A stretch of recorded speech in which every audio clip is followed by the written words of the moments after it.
Find a wife for her father. The richest man's daughter pretended to have an asthma attack in the park every day. She kept this up for 365 days. One day, a homeless woman passing by saw the girl collapsed on the ground in need of help. The woman hurriedly picked up the asthma inhaler and gave it to the girl. To repay the woman for saving her life, the girl gave her the father's contact information. She also arranged for them to meet the next day. The father, wanting to test the woman's character, decided to hide his identity as a chairman. He disguised himself as an air conditioner repairman and went to the meeting place. He lied, saying he earned $3,000 a month and only owned an 80 square meter old apartment. The woman wasn't bothered by this because she was just a street vendor selling lunchboxes. Now that her son was married with children, she only wanted to find an ordinary person to live a simple life. To further test the woman, the chairman deliberately said that they were not well matched and suggested they part ways after the meal. The woman looked at the menu and saw that the food was too expensive, so she didn't want him to spend too much money. She invited him to her food stall instead, where she personally made him a lunchbox. Seeing that his clothes were a bit worn, she even offered to sew them for him. These actions touched the chairman, convincing him that she was the ideal wife he had been looking for. Eventually, the two of them went to the Civil Affairs Bureau to get a marriage certificate. The chairman returned home and showed the marriage certificate to his daughter. The daughter suddenly realized the woman's name sounded very familiar,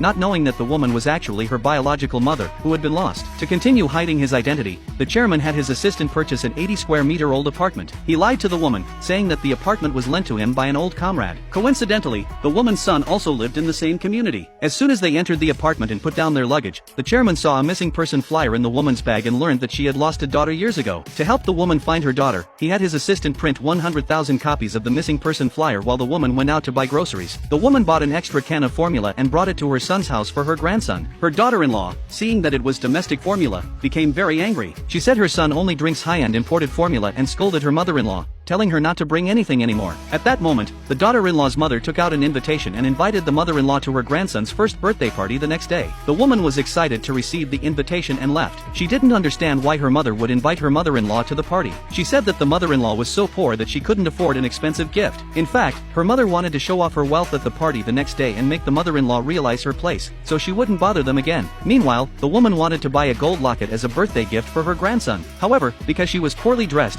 the sales clerk at the gold shop looked down on her. The clerk said that the current gold price was $1,000 per gram and that poor people like them didn't belong there. Hearing this, the chairman angrily took out his wallet and showed the clerk his Centurion black card. The clerk was instantly stunned because only those with more than $100 million in assets could own a black card. The woman was curious about how an air conditioner repairman could have a black card. When the clerk heard that he was a repairman, her attitude immediately changed, and she suspected he was pretending the black card was a Centurion black card. She loudly ordered them to leave the store. At that moment, the store manager suddenly walked in. The manager recognized the man as the chairman of the corporation but didn't reveal his identity on the spot. He quickly apologized, saying that all their purchases that day would be free. The woman was happy and only wanted a gold locket, but the chairman also bought a gold bracelet. Back home, the woman was troubled about what to wear to the party the next day. The chairman's daughter happened to buy a new outfit for the woman. When the woman put it on, she instantly looked elegant and sophisticated, leaving the chairman in awe. But when she saw the price tag showing more than $70,000, the woman began to suspect the true identities of the father and daughter.